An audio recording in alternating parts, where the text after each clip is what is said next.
So welcome back again to my channel.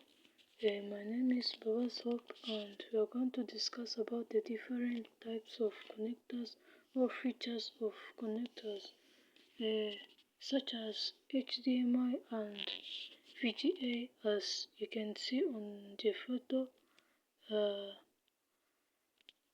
their first difference is that according to their signal type, HDMI is digital, means that it stores audio and videos, while VGA is digital, means that there is only video.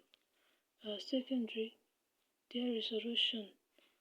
HDMI refreshes high at a higher rate, while VGA has a lower refresh rate and low quality. According to audio, here HDMI is simultaneously with video, yet VGA requires separate audio cables.